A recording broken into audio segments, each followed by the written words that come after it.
Good afternoon.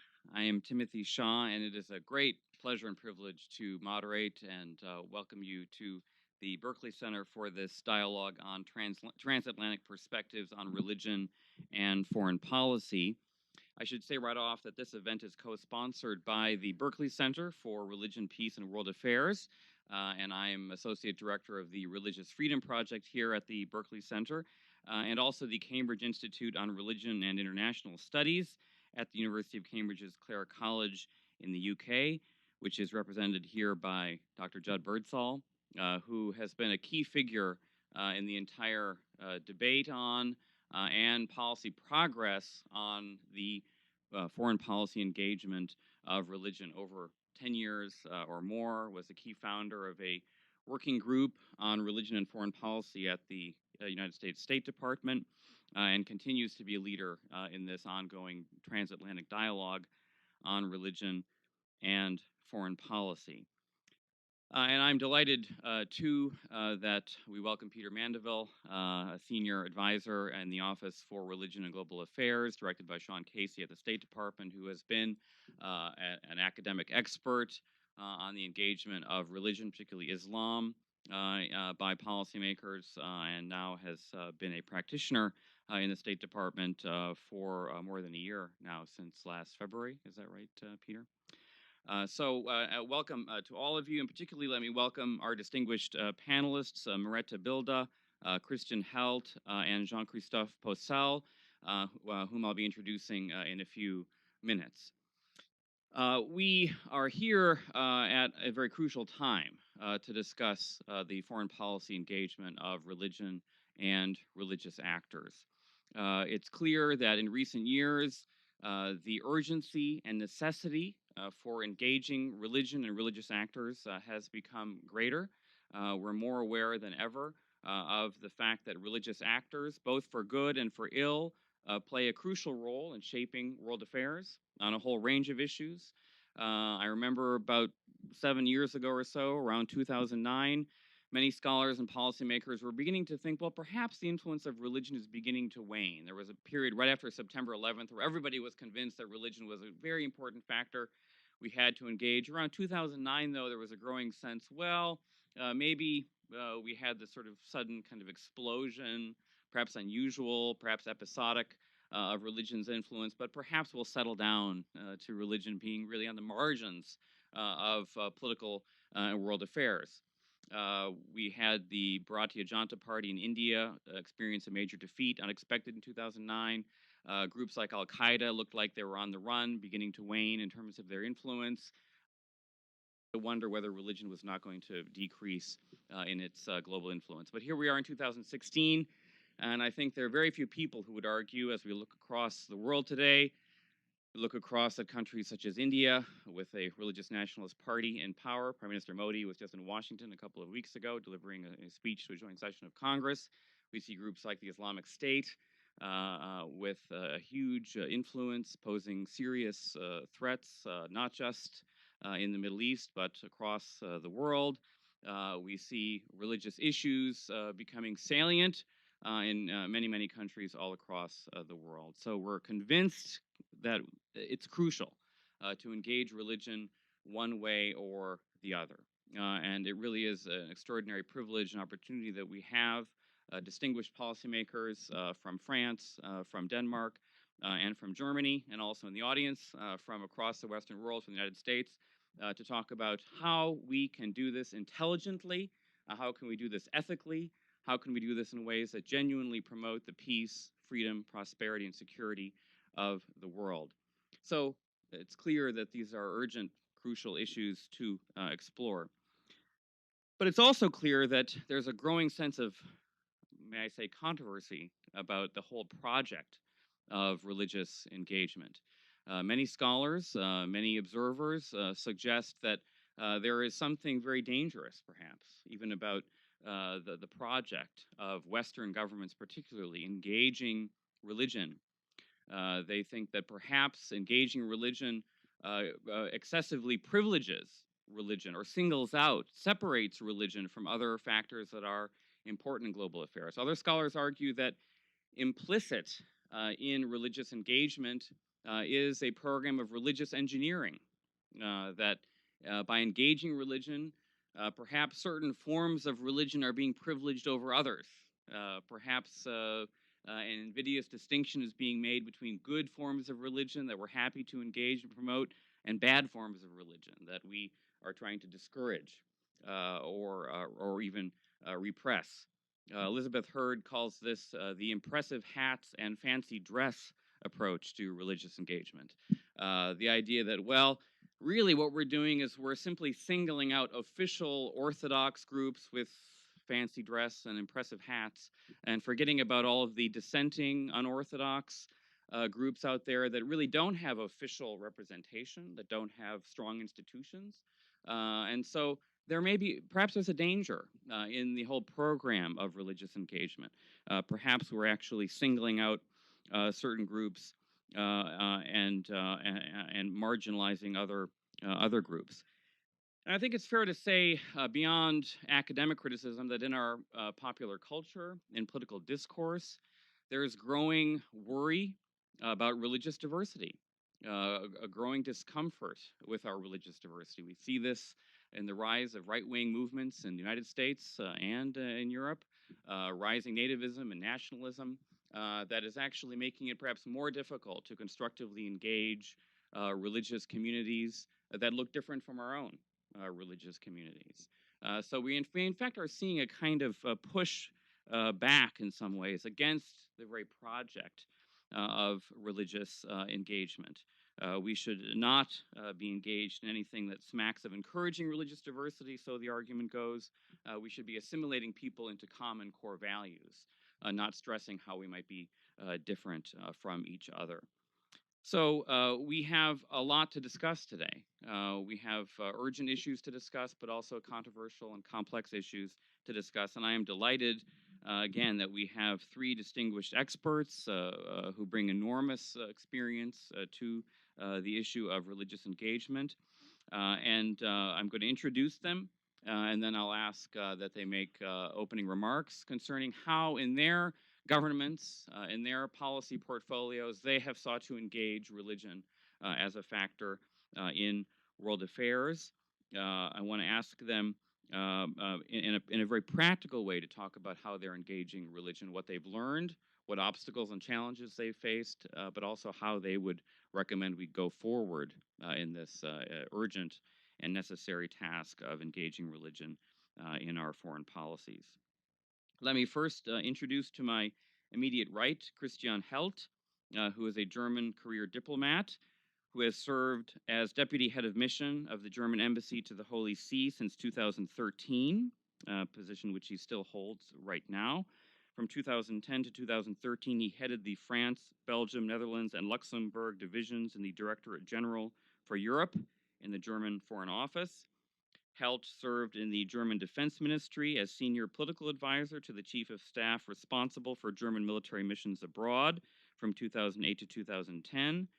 Prior to these roles, he served in the French Quai d'Orsay as counselor and deputy secretary general and led the German negotiations to the Mediterranean Union as acting head of the Barcelona Process Division, again in the German Foreign Office. Mr. Helt received MA degrees from the universities of Bonn and Paris Sorbonne, where he studied contemporary history, international public law, and political sciences. And then to Mr. Helt's right is Maretta Bilda, who is the co-chair, I believe, of the network that is bringing us together today. She is policy advisor at the European External Action Service of the European Union in Brussels.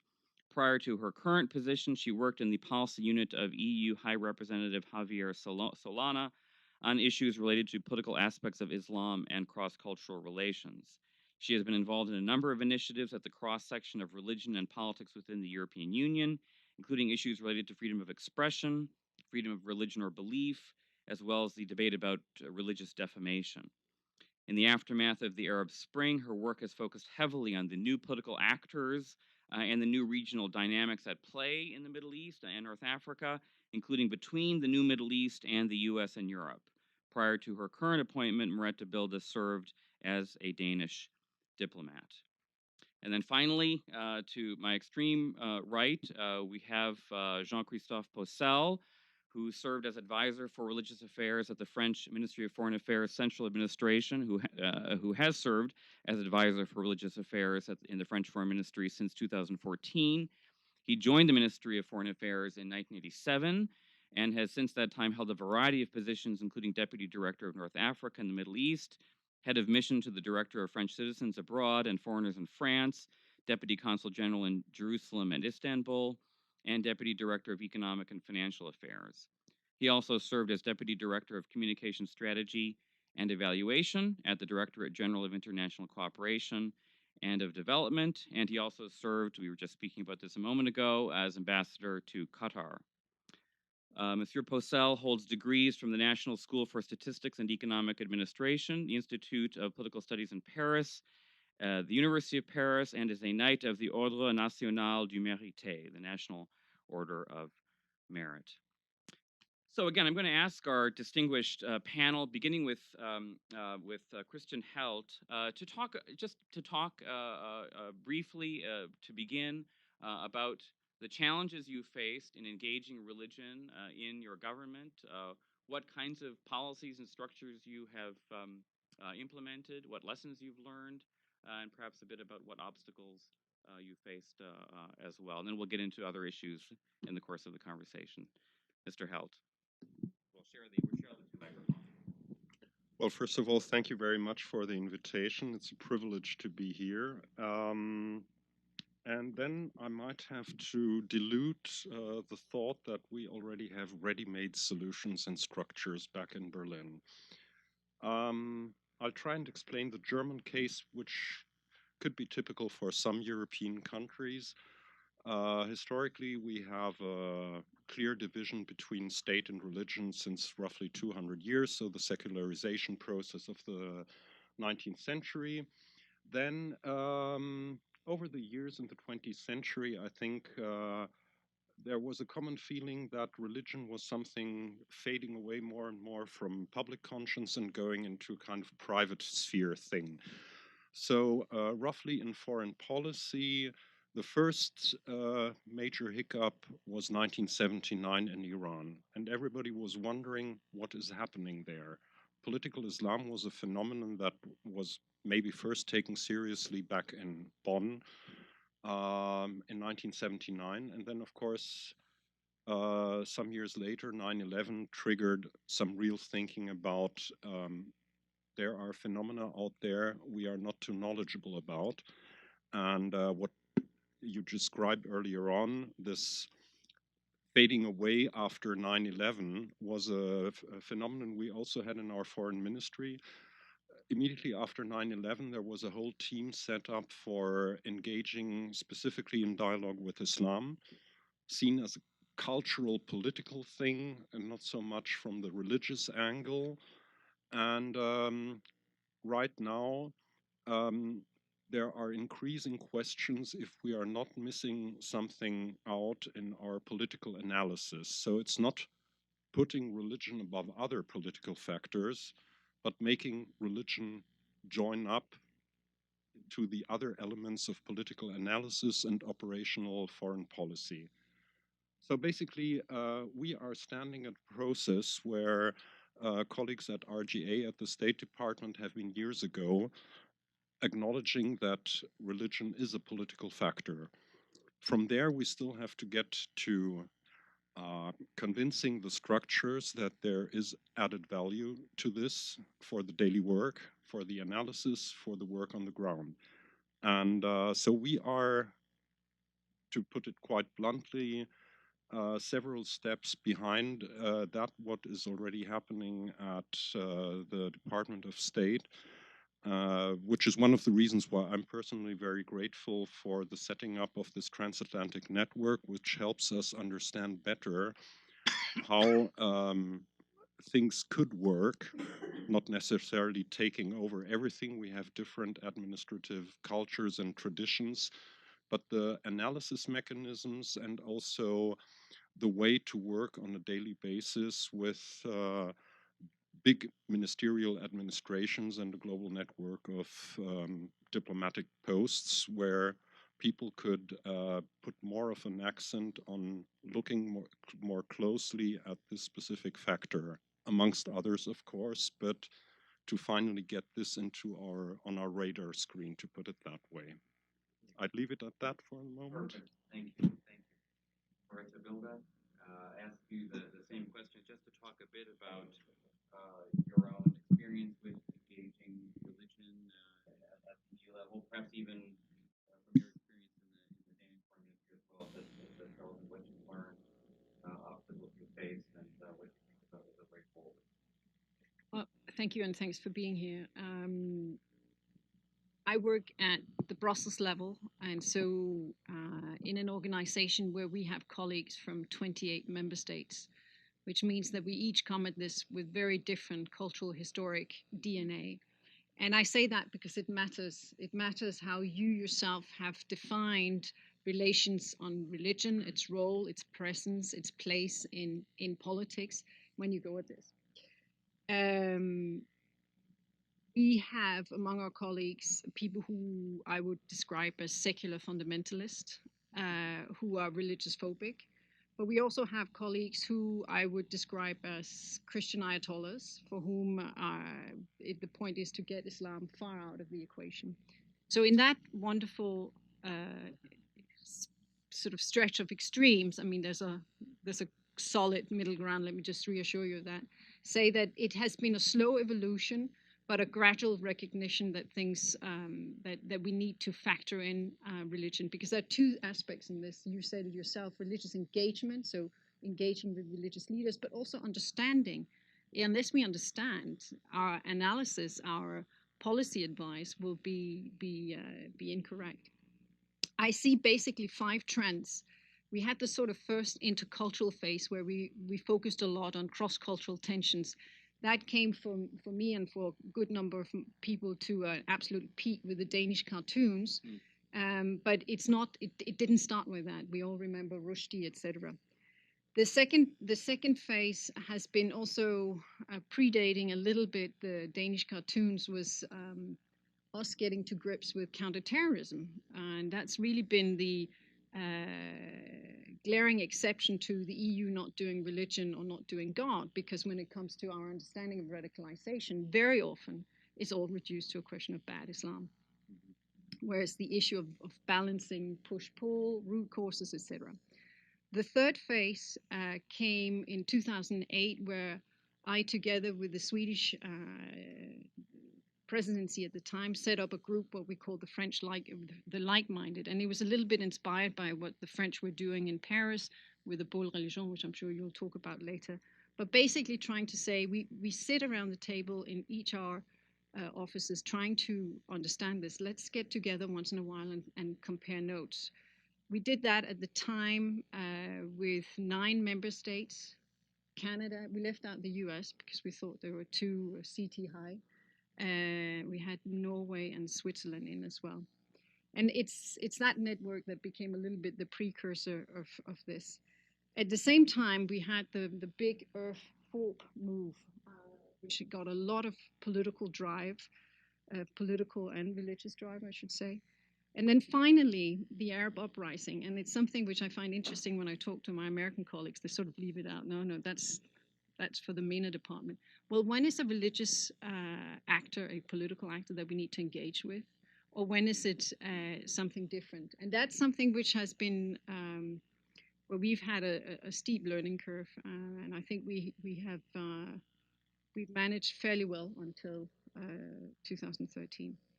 So I would say slow evolution. Religion is still mainly seen by many as do we really have to do this?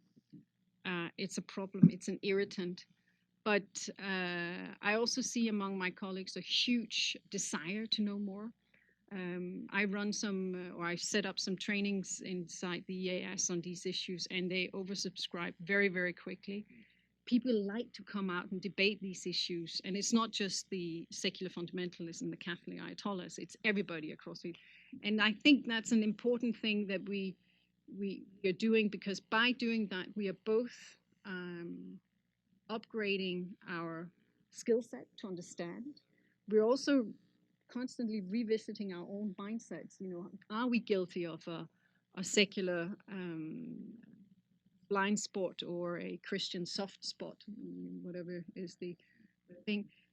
But also we start really looking, and I think we are ahead of the curve there. I'm of course in awe of everything the US does, but I think it's important that we don't just copy paste and we find our own solutions. And I think some of the questions we ask ourselves, we have been expanding our toolbox by trial and error, by learning by doing, trying to put our guidelines, our policies in action. Not always with great success, but that's how you learn. So to conclude, a snapshot of where we are today, we don't have a unit as such, but we have institutional recognition, including at the highest level, that this work needs to go on. It needs to have enough resource. We are thinking more in terms of task force structures, pull together on specific issues, also because through that we will be able to embed and get into all areas and not just sit as a special static unit. The capacity building and the training and the targeted sort of eradication of our own ignorance and our own prejudice is ongoing and will be ongoing for a long, long time. But I think we have had a learning curve, and I think we're doing fine. We could do with more resources, that for sure. But that's why pooling and experiences, sharing insights, sharing also different policy papers to the extent we can in our network is really the way forward, so we don't all have to start from Adam and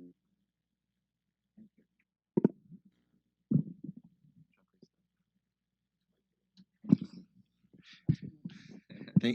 Thank you very much. Me too, I would like to thank you for this opportunity, which is very nice to meet you and to discuss in such a prestigious institution about these topics. To answer the question, you raise it under the concept of challenges. Which challenges are we facing when dealing with this issue, religion and diplomacy? There are many challenges. I would like to stress three of them. The first one, I would put it that way, is pragmatism against fundamentalism. It's a surprise for many people when they learn that France, which is supposed to be a very secular country, La République laïque, has an ambassador dedicated to the religious issues. What I would like to stress is that my post is very old. It was created in 1920. Nothing to do with ISIS or Islamic fundamentalism. It has to do with the proclamation of laïcité in France. At the beginning of the 20th century, we had a very anti-religious policy. And in 1905, this policy brought us to close our relations with the Holy See. In 1905, we passed the law, the famous law on laïcité, which is in fact the peace treaty between the two camps in France, the religious Catholic camp and the Republican revolutionary one. So what happened? During the First World War, all the French citizens were together in the trenches, the believers and the non-believers, the monarchists and the Republicans, and we went out of the war with a new sense of national unity. And so we resumed our ties with the Catholic Church, but because we had become, in the meanwhile, a laic country, we had to invent new procedures, new ways to have relations with the Church. And this is the beginning of my position, which changed, evolved with the times and with the changes which happen in the world. So separation between the church and the state does not mean that the state ignores religion. This would be secular fundamentalism. And I think the first challenge is to avoid this danger. because any fundamentalism is a danger. Second challenge, I would call it short term versus long term. When you look at what's happening in the world, we, the countries, we, the governments, we are facing major challenges. Let's take the challenge of, let's call it jihadism, not only radical Islam, but radical Islam bringing the people to violent acts. It deserves an immediate treatment. It deserves immediate measures, security measures, police, intelligence. But we know that those measures won't be useful if they are not accompanied by long-term policies.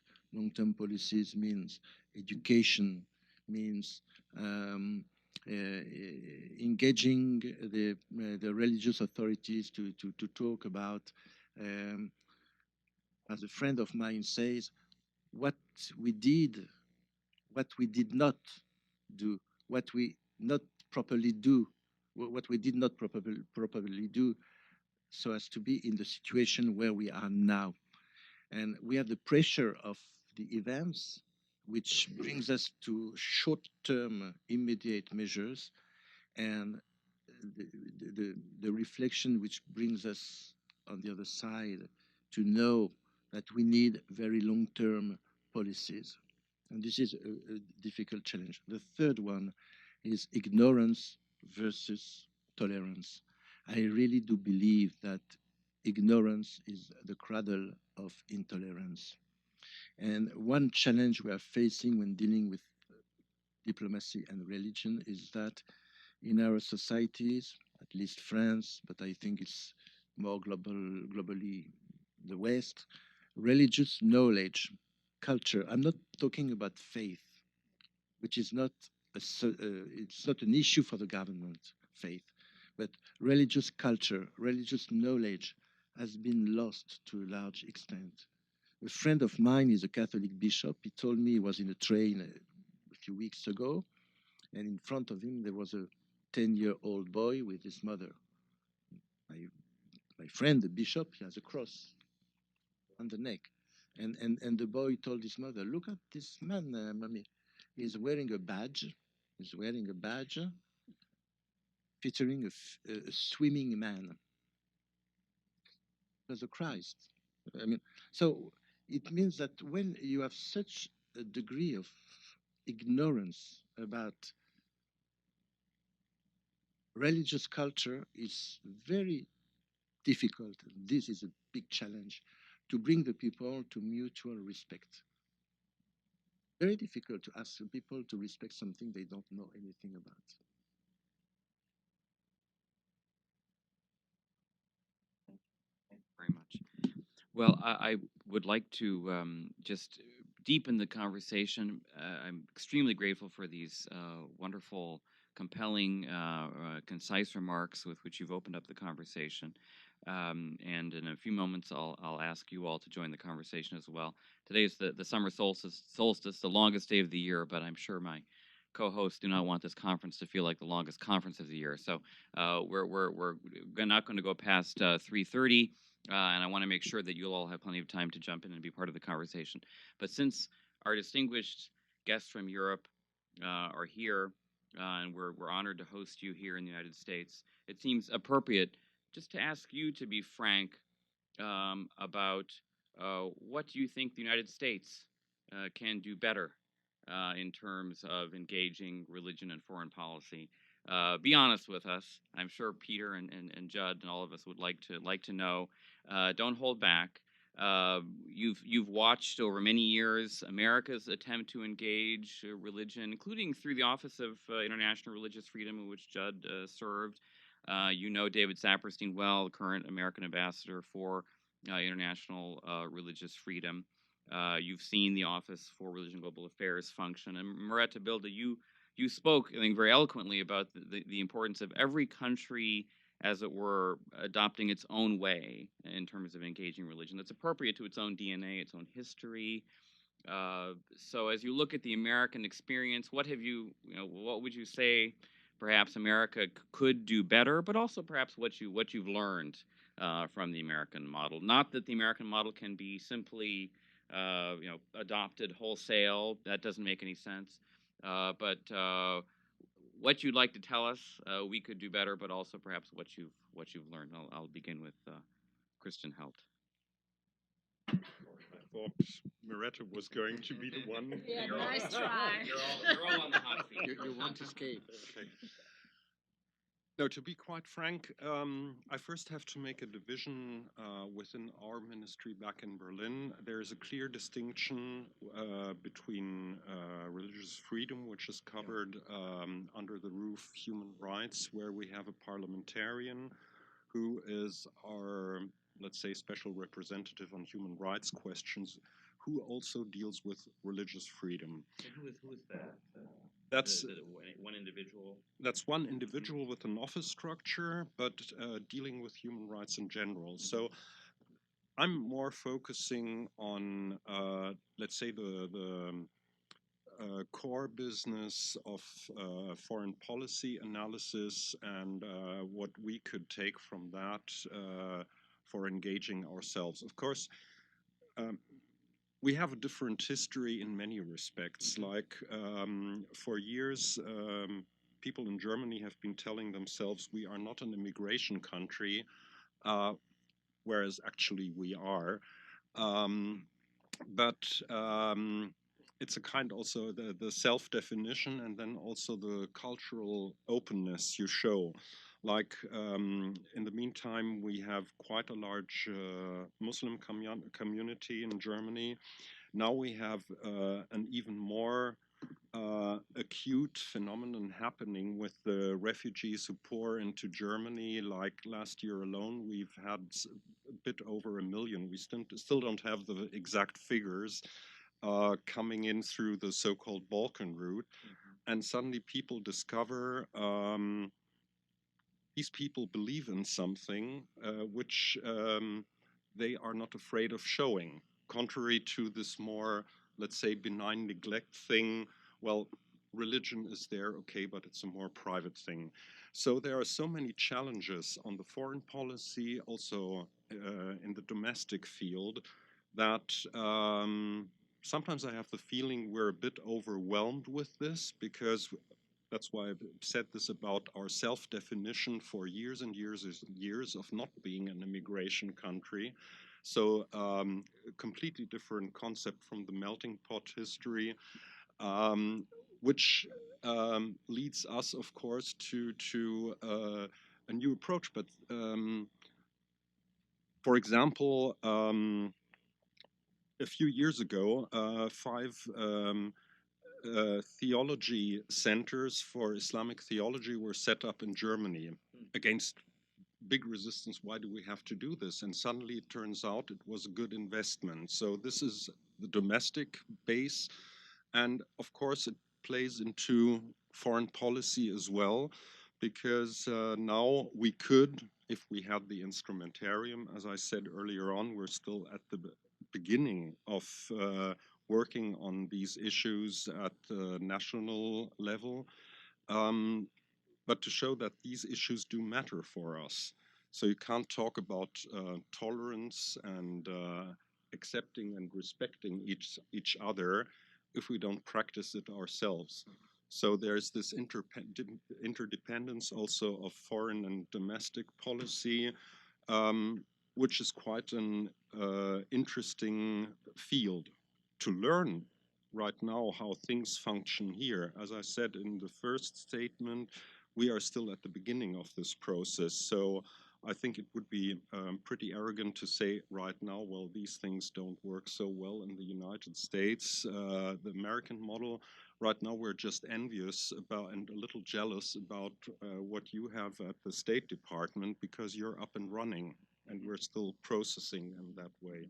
So one thing I hear you saying is that it would be better, and you feel that Germany is gradually moving towards greater institutionalization in this area, greater institutionalization. Would all things be better than a more informal way of engaging religion and those? That's what I personally hope for, and many other people too. The fact is that there is a growing uneasiness and this feeling we're missing something out.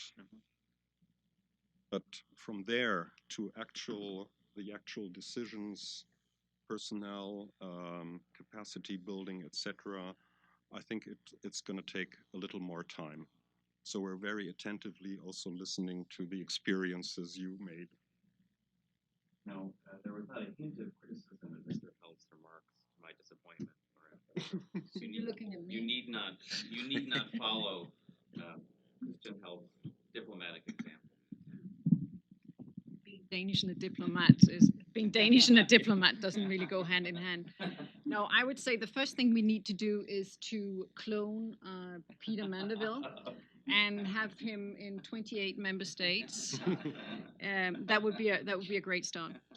No, more seriously, I think when I look at the State Department, but not just the State Department, because it goes beyond. I mean, the strategy, the White House drive for this for all agencies. Right. It's important to look at the capacity. What is the function center rather than the structure? The structure, I think, we need to be grown organically in each member state, and definitely where I sit. So I would say we need champions to lead that, and I think the U.S. has been fortunate to have very good thought leaders on this, including a couple of secretaries of state. I would like to see them on the European scene as well. I see now also that there is a lot of smart people working together rather than engaging in a turf war and who sits on the 7th floor. I think I've witnessed a maturing, but I might be naive, a maturing of agendas. At the beginning was like, religion is earth, get out of here.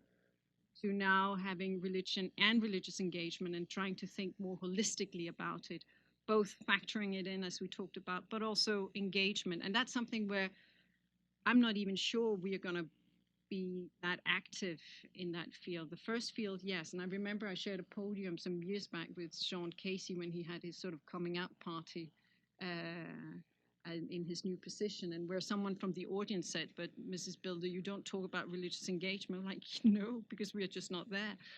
But I think in the EU, setting up a unit ahead of time or forcing it would be the safest way to kill it. It'll be a lightning rod for all those who either don't want religion or don't want Islam.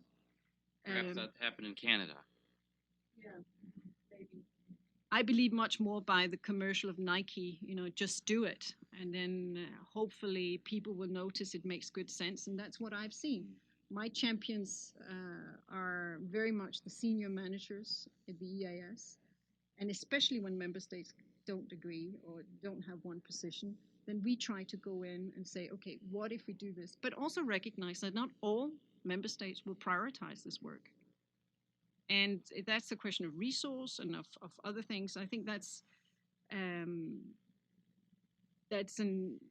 there's not sort of one linear progression, even if I am envious of some of the capacity and resources that State Department in particular have. But I think having said that, it should be no excuse for not trying to work to get this agenda more rounded off by not letting too many things fall between the cracks, between the acronyms, but really trying to think these through, helping each other. And that's also why, if we can steal some of what State Department does, we don't need to hire all these people. Peter Mandeville. Yes, that's where I would start. You're expecting me to criticize the US?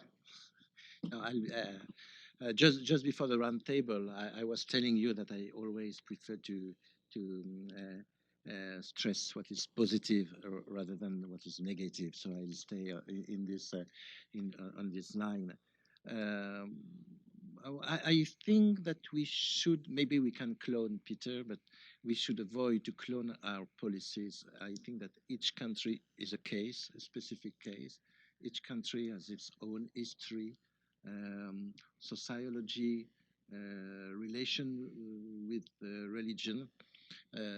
If I look at the history of the US, it's very clear, I believe, as far as I know, that religion inspired the founders of the country. The Pilgrim Fathers, Mayflower, Thanksgiving, and all that.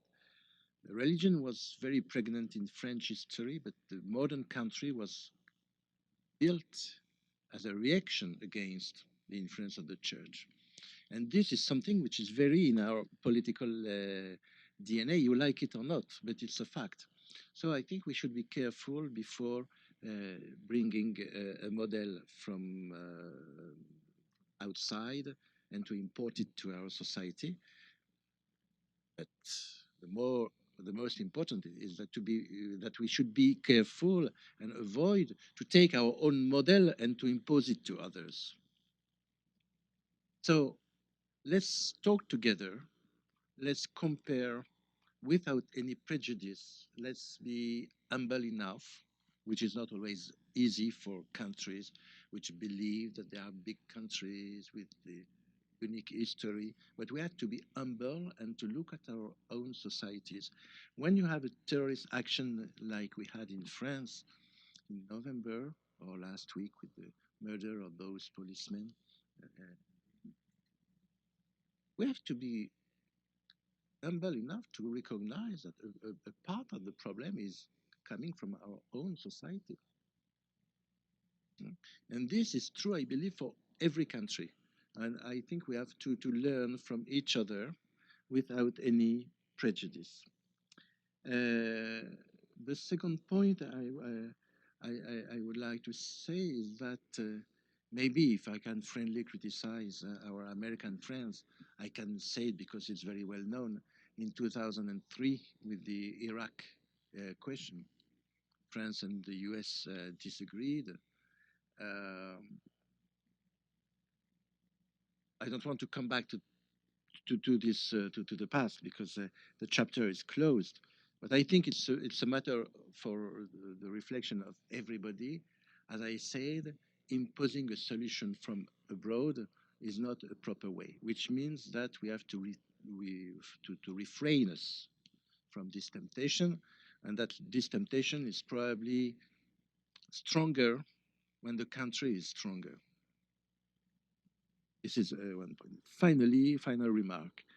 Sometimes when I watch the TV news or read the newspapers, I'm a little bit surprised by some comments which happen in the course of your electoral campaign. Okay, but next year France will have an election campaign also, so I wouldn't dare to criticize because I'm not so sure that we shall be protected from this kind of comments next year. So I take it as if you allow me, I take it as a warning for me rather than a lesson for you.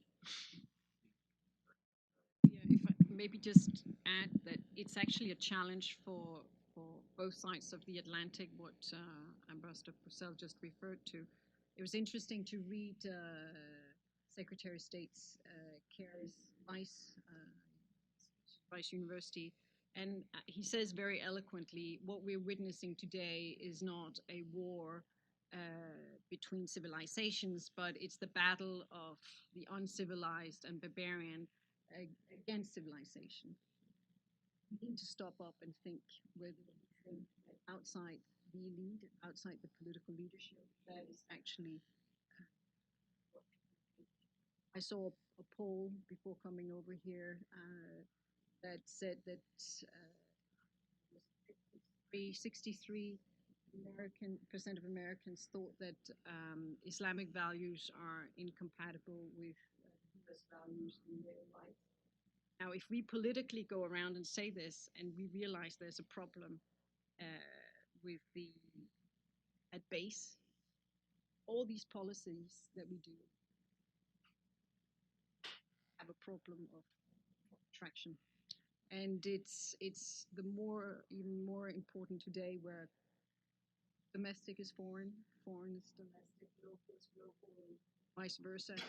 We need to make sure that when we deal with religion, we also actually look at ourselves, look at the political leadership, look at also it's not just our laws, it's also the politicians.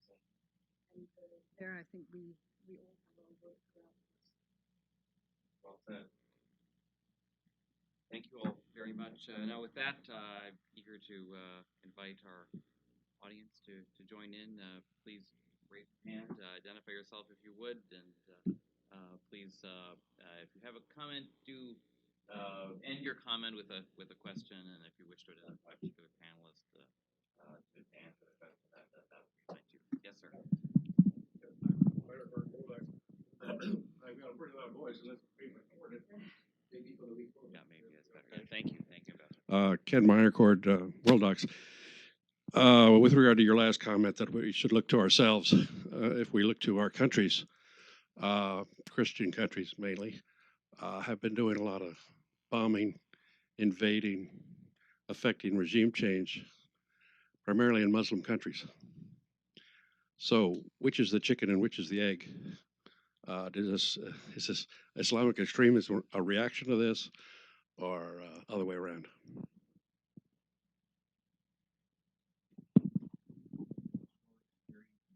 Tough question.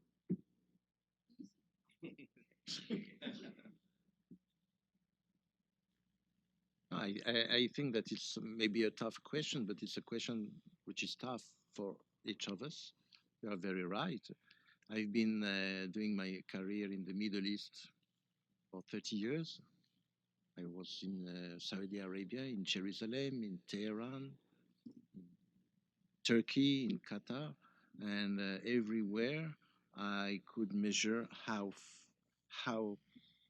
the consequences of the past are still very much vivid and are still nourishing the resentment of the populations. And with the West, we usually ignore, maybe because we are ignorant, because we did not learn, we did not feel, we did not take care enough of the people. And I think that nations are like human beings, but they are made of human beings. They have feelings. They resent pride, selfishness,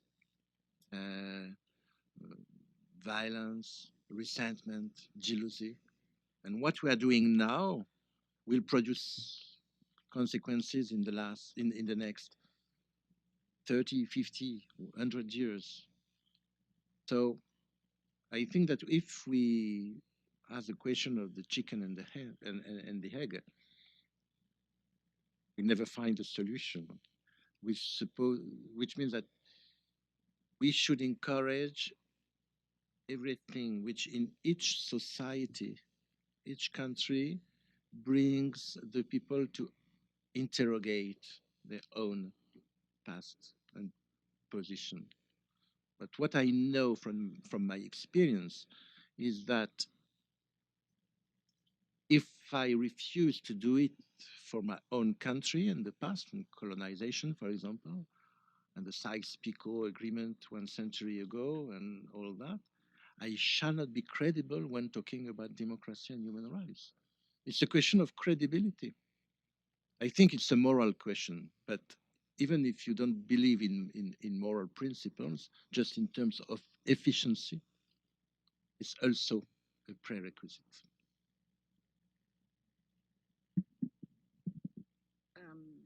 We recently had Professor John Esposito as our guest in Brussels, also from Georgetown University.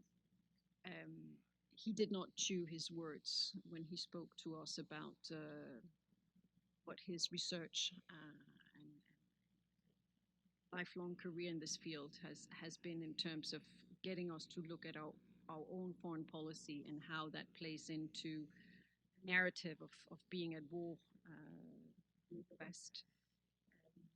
Sometimes it takes external people to come in and say that, I think we already knew that. And what you're touching upon is also the whole problem behind this new sonic drive of countering violent extremism, of where we are supposed to think this is what is the real drivers and not that.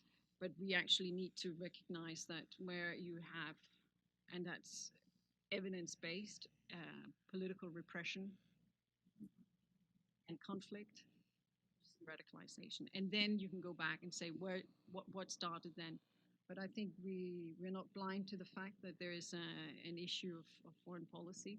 It continues, as Ambassador Possehl said too. Are we continuing to be what we say, principled in our approach to what's happening today? But I think also we need to make sure that we don't just focus on the 20% Islam, the one in the Arab world, but also look at the broader world and see, is there more, are there other messages out there? Question 8 is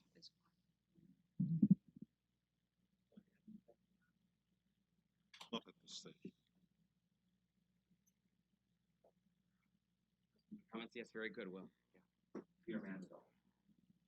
So I would love to hear the views of our panelists on. I'm Peter Mandeville from the Office of Religion and Global Affairs at the State Department. I'd love to hear the frank views of the panelists on how we should think about the relationship between the religious engagement function and the advancement of international religious freedom.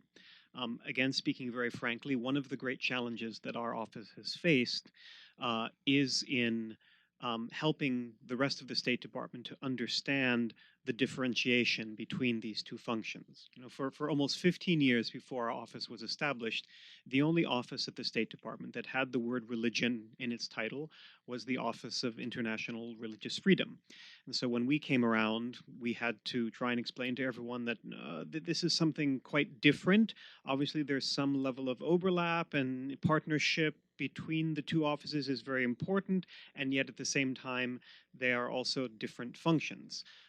And I know that there has been an ongoing discussion about religious freedom in Europe, usually framed more in terms of freedom of religion and belief, and that this whole question of what FORB and religious freedom is versus religious engagement is one that all of you, as you move forward in working towards or having a conversation about the establishment of a function, similar to the one that our office tries to perform, will have to contend with. So I would be very helpful, I think, to kind of hear about how you think about the distinction between those two spaces, religious freedom and religious engagement. Thank you. Thank you, Peter.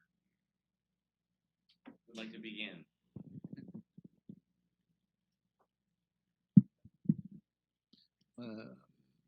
I think you're right. It's two different things. If I take my personal experience, I'm not ambassador for religious freedom.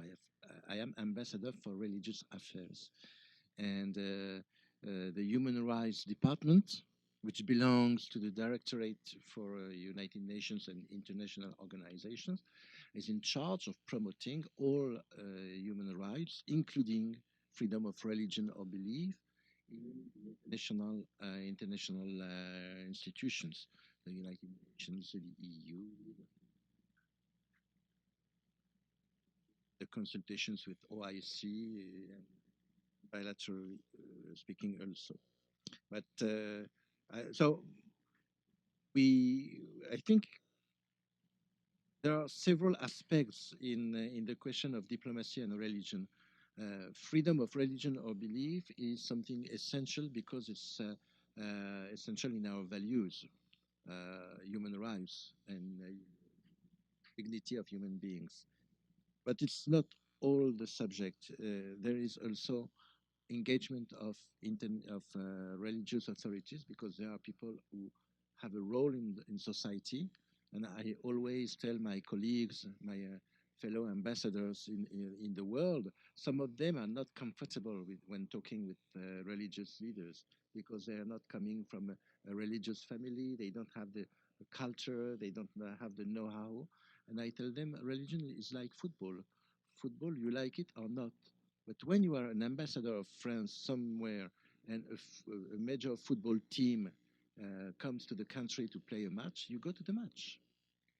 And if you do properly your job, you try to get some documentation before, just not to appear too foolish and ignorant. So I'm not asking you to believe or not to believe.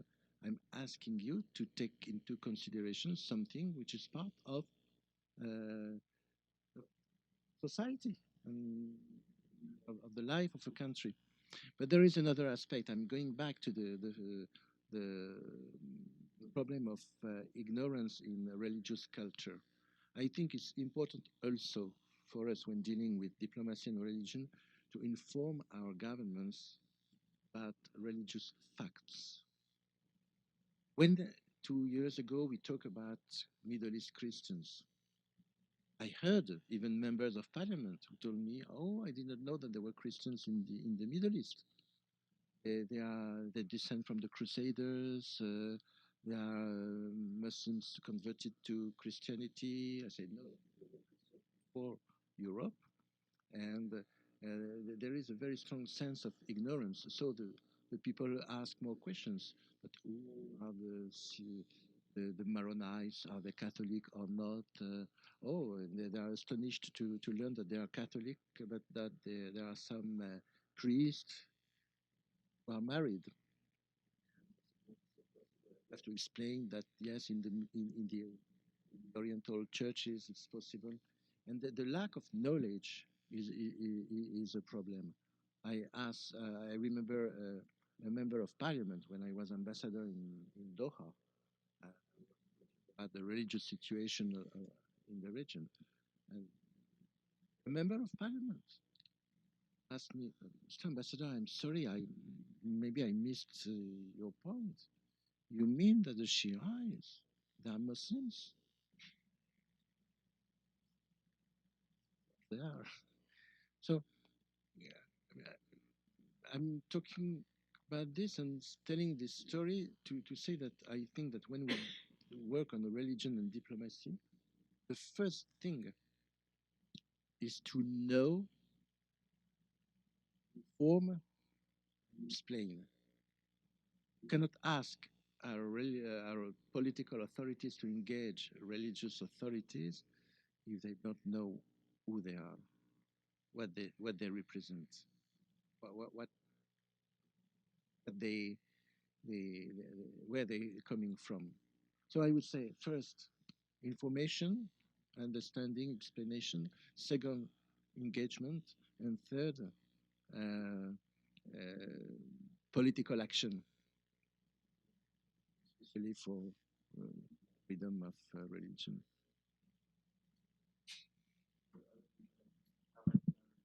Question. Okay, I go first. I think the distinction makes a lot of sense. With religious freedom, we're talking about individual human rights. I mean, Article 18 basically says this. There is this specific function of trying to safeguard and promote individual human rights, one thing. And then the more global aspect of, and I liked very much what Ambassador Purcell said, it's first of all, understanding. People often ask me, do you have to be Catholic to work in Rome at the embassy to the Holy See? And I say, no, you don't have to be Catholic. You don't even have to be Christian or believer. You have to be curious. You have to be curious and try to understand mechanisms which are out of the usual sphere of foreign policy. And I mean, one field, one conflict decrypting, like Russia-Ukraine. I mean, both France and Germany are very engaged in that in the so-called Normandy format. But to have to explain to people what the structure of Roman Catholic, Greek Catholic, so Catholic but Orthodox writers, and then 3 different Orthodox denominations in Ukraine, And then the Moscow Patriarch claiming like, well, we're there since 1,000 years. Well, surprise, in 1054, there were all these headlines about the meeting between Pope Francis and Patriarch Kirill in Havana. Headlines in German media saying, well, historic first meeting, well, the really historic meeting happened in 1964 and was between the Ecumenic Patriarch from Constantinople and then Pope Paul VI.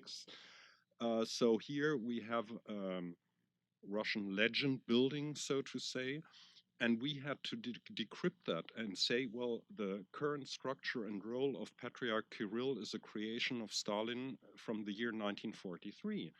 And basically, for more than 200 years, there was no Patriarch of Moscow. And before that, he was Metropolitan of Kiev. And if you see, and this is not something very abstract, if you count this in church property in Ukraine, believers, statistics, influence on a global level, suddenly these very abstract religious things become very practical policy questions. So this is the kind of thing I'm interested at, and more and more people in Berlin are getting interested by saying, wow, there is really an additional factor on how to look at things, and not only in the Middle East, because I completely agree also what was said earlier on, that we tend to be focusing too much on Islam, etc. There are so many things where religion plays a very important role that we have to start decrypting this. At least now I'm seeing this, saying this from the German perspective. But this first analysis, then operational foreign policy action, is, of course, has crossings with religious freedom, but they are two separate fields. At least that's my opinion on that.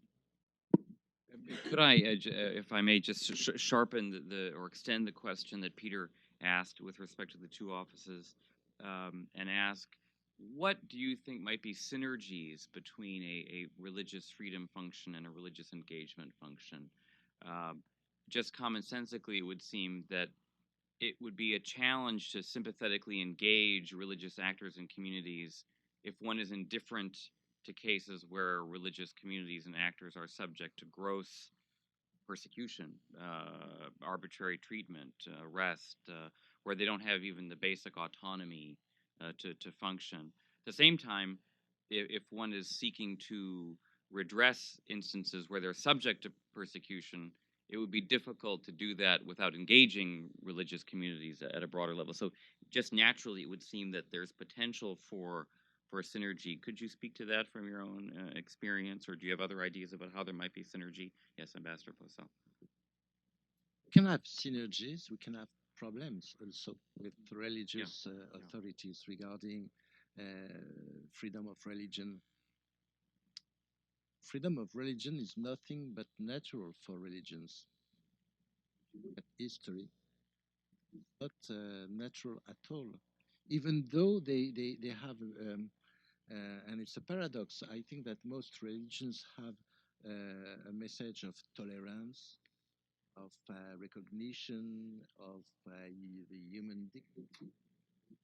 Judaism, Christianity, Islam, they talk in the same words, more or less, about the creation of human being, made according to the image of God. So they have the same message about the dignity of human beings. But the facts, history indicate that in many cases, religions tend to ask for religious freedom for themselves, not for others. In the history of Europe,